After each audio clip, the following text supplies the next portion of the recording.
Hello everyone, my name is Shruti Shinde and I would like to introduce myself as an HR professional. I have around 6 years of experience in varied industries and majorly I have worked in software industry and currently I'm working with a tech startup as a manager HR. Today for our InfoSec Girls Meet, we'll be discussing on totally non-technical topic and although it is non-technical but also important in terms of your career and employment. Before we start the session, I would like to thank Ashwini and Vandana for this opportunity. I'll try my level best to share the best of my knowledge. So guys, we all are aware that we are currently under this COVID crisis, and as this COVID has hit a lot of industries, every industry has been dealing with their own challenges in one or the other way. Now, while we see other industries are falling down, cybersecurity, on the other hand, has shown a ray of hope, wherein there has been a 6% increase in job opportunities in the last quarter.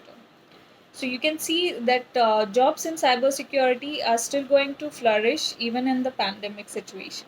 And it's estimated that post COVID, this job opportunities are going to increase because a lot of organizations are planning to move to work from home environment on a permanent basis. So definitely in such situation, data protection and data security becomes utmost importance for the organizations. Apart from this, we have been observing that there's a demand and supply gap in cybersecurity industry. So, where we see there are a lot of opportunity for different kind of roles in the cybersecurity, there we have lot of people who are not skilled to perform this job. When we say skilled resources, it's not just the certification or training which you acquire, but also the right knowledge or the right skill sets which are required to do this job. Two things which you should remember is not just the degree or certification which you should take, but also learn the right skills which are required to do this job. And another thing is in this competitive market, you should always learn to be updated on the new technologies, which will help you in a long way. And this is very much important in this current situation. Okay, let's look at the questions one by one. So the first question is can we really not switch to work from home for all departments? Okay, so yes, we can work from home fully, but there are its own challenges. Like for example, banking sectors they don't allow working from home. There is a possibility of data leak, and also there are organizations which are client serving. So all the data is on different servers, which don't allow that feasibility to work from home. But yes, there are a lot of ways wherein the organizations are working currently, and we can see in future most of the organization will acquire this work from home trend, which is much easy and much flexible for even for the employees and even for the employers. Okay, so the next question is why is it necessary to take feedback from previous employer's manager? We don't know, he may have personal opinions too apart from professional opinion. Okay, so when we talk about feedback from the previous employer, so why is feedback needed in the first place? So you are taking a person in your own team, and it's just on basis of the recruitment wherein you have tested that person on the right skills.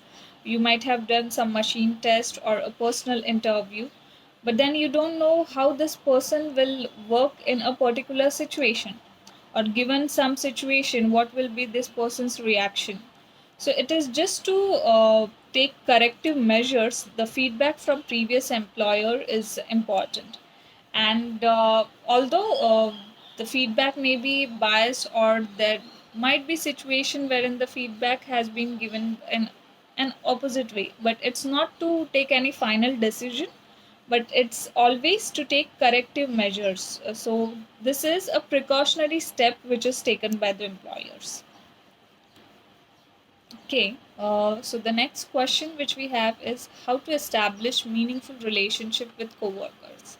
So there's no other way than continuous interactions, and this the communication is key to maintain any relationship, be it with your coworkers, be it with your vendors, be it with your clients. A regular interaction and effective communication is important. So this is going to help you in a long way. So try to make your communication and interaction more fruitful every time when you interact with different people. So this is one way wherein you can develop more meaningful relationships. Okay, so the next question which we have is people are making their website instead of CVs. So is it a good way? Yes, definitely it's a good way. So, why do we have CVs? It's a better way to explain our work, our creativity, and the knowledge which we have. So, if we are seeing people who are making website being more creative about their work, it gives us more exposure to their knowledge and the kind of work they are doing. So it's very good way to present yourself professionally, and I think people should find of more ways preparing lot of ideas to present your knowledge and skills to the recruiters. Okay, then the next question which we have is can we mention our Insta ID in CV for the good work, professional sports, photography, or something if we do? Yes, yeah, definitely we can include the Insta ID as well. So, as you all know, apart from your professional information, we also ask you whether you have any hobbies or how do you spend your time when you are free. So, it's nothing but to know you as a person and how good are you apart from your job role. So, if you provide your Insta ID, yes, this is the best way to know you as a person, and also it will show your different skills and hobbies which you have apart from your work role. Okay, then we have another question. So, about salary expectations. So, basically, when we ask salary and when it's shown on the requirement, details about the package, for example, it's given 8 lakhs. 8 lakh to 14 lakh, and when the candidate asks for the salary expectation on the call, they get an answer that it's only between 30 to 40% of hike on your basic package. Okay, so I can see the difference in this opinion wherein for example, whenever you guys see any job posting, there's a requirement mentioned that we are looking for a person between 8 to 10 years of experience, and the salary range for this role will be between 8 to 14 lakhs. So while the salary is mentioned in the job portal as 8 to 14 lakhs, it doesn't necessarily mean that you'll be getting this amount within this range. It entirely depends on the candidate, because it depends on your job knowledge, your total experience which you have for that role. And when we expect a salary hike, definitely the standard job market which goes is between 30 to 40%. And if there are certainly any extraordinary case wherein, even though if you don't have the experience but you meet the skill sets which are required for that job, yes, you may get more hike on that role as well. But when we talk about the difference mentioned on the job advertisement and the salary received, wherein you ask the HR that what are the expectation, it's between 30 to 40% of increase which you'll get. So it's completely depending on the interview experience of with the candidate, how you have performed in the interview, and so according to your eligibility based on your current salary, the minimum level of hike which the candidate gets is 30 to 40%. But yes, as I earlier said, if the candidate is extraordinary and even though he doesn't have experience but meets the right skill set, you are even eligible to get more hike. Now, when we talk about this process, it completely depends on organization, and it's different for every organization. And the final call definitely depends on how well you have performed in the interview. So, the only thing which I'll tell you is for every job requirement, there's a particular budget which is assigned, and the salary package which you receive is on your current salary, second on your performance, and third on the skill sets which you have. So maybe you should whenever you ask the salary expectation, you should do your own study whether I meet all these three requirements and how I can pitch for more salary hike on which all criterias.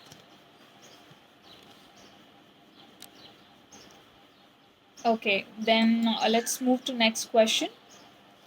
So it's about the reason of job change. So basically, whenever we ask why you have changed the job, what's the reason for your job change? There are a lot of answers which we get is like it might be for better opportunity, or it's for career growth, or for good salary package. Even though candidates give an honest answer, how do HR professionals identify whether it's a correct response, whether it's true or not? So, so there's no test to identify whether the this answer is true or not. But this question, which is asked, why you are changing the job, what is the reason for your job change? This gives us a idea that what is the candidate is looking for in his new employment, like what is his main agenda for looking a job change, and how we can help him by giving a new role which suits his current needs in the best possible way. So that's the reason this question is mostly asked in interviews. What is your reason for job change? And I would suggest to be more truthful as possible, because this is only going to help you in the future and in your new job role. So, whenever you get this question from recruiters, try to answer in a more honest way, and it will give you an idea how your new job or the new opportunity which you are looking at will be helping you. Okay, then the next question which we have is why do people get answer that your profile is on hold and will connect with you as soon as possible? Okay, so there are a lot of stages in an interview process. So, and as you all know, every candidate has their different notice period. Every organization has a limit of urgency of particular requirement. So there may be a requirement wherein which needs to be filled within a month. There may be a requirement which needs to be filled within 6 months. So, depending upon this, during the interview process, it may happen that sometimes the job opportunity which was open, the client changes the requirement wherein the experience level which we were looking is not anymore required, or else the job which we were looking for can be done by the current resources which we have.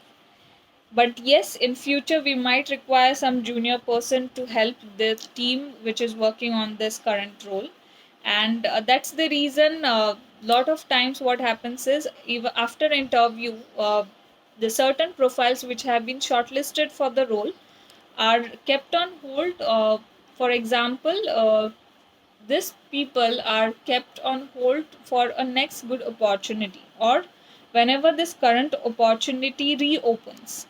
So we never know when the opportunity will go on hold or when the requirements may change. It completely depends on the organization and client requirements which we have. But yes, whenever you get a response that this profile is on hold, you can try to ask questions like what is the reason for hold. It might be anything like the client requirements has been changed, or the priorities of the organization has changed, or they might not be looking for this particular role at this point of time and they might require this role at a later stage. But since you have qualified this role, they might want to keep your profile on hold for a particular period. So rather than getting a negative assumption, what you can do is you can ask an approximate time for what time this role will be on hold, and how much time you might expect a response from their side. So that's the only reason for profiles being on hold. There's no other reason. And if you get a response that will connect back to you, so definitely so the volume of application which an HR professional receives in today's day is tremendous, and you cannot imagine that replying to each and every person and giving the feedback is like impossible. But thanks to current ATS systems, there are a lot of softwares which are in place in the industries right now, and wherein any employee who is not suitable for the role or not selected, they get an auto response. But there are still industries who are working on a manual basis on Excel sheets. So it's difficult for a recruiter to respond to 100 different candidates who have applied for this role. So, and that's the reason whenever you get such response, either it is going to be like you are not going to get response, and definitely if you're selected for that role, you're going to get a call again from that particular person. So it completely depends on the organizations, the volume of applications which are received.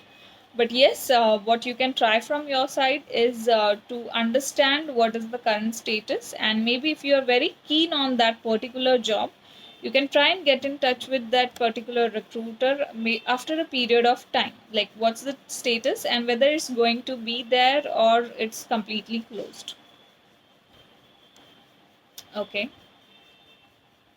then the next question which we have is, sometimes company takes all interview round till HR round, and at the end they come to know that the person who has experience between 6 to 8 years of experience is not required, and they don't consider the candidate, although the candidate has cleared all technical round and he has successfully completed the interview process. Yeah. So see, this is again case to case basis, and every organization has different criterias. But yes, so whenever a job requirement comes up, there is a requirement which has to be described in the talent requisition form, that what experience you are looking for, what kind of role, what roles and responsibilities will be assigned. And sometimes it may happen that the role which we are looking is on a much higher side, wherein we don't require a person with 6 to 8 years of experience. It can be done by a person who has 3 years of experience. But yes, I would like to suggest the recruiters that we need to avoid such kind of situations as far as possible. And as I told you, it depends on organization to organization, and it's completely on the client requirements which we are receiving. The job requirements and the job roles differs on organization's requirement. So yes, this is it for now, and I hope I have answered the queries as much as possible.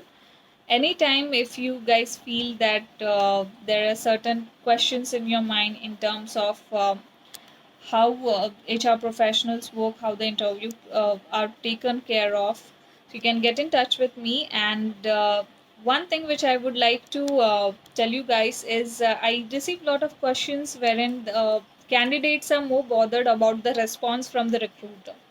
So, guys, this is a big challenge for all the recruiters who are not working on any ATS or any softwares in their current organization. So, it's literally impossible for an individual to respond to each and every candidate. But currently, the times are changing, and the organizations who are practicing more technological advancement, we are seeing a new trend wherein the process of recruitment has been streamlined. So yes, definitely in future we might see that these challenges will not be faced by the recruiters and as well as the employees. So thank you everyone, and all the best to everyone who is aspiring to take a career in cybersecurity. And thanks to InfoSec Girls, and I would like to be part of this meet going ahead in future as well. Thank you.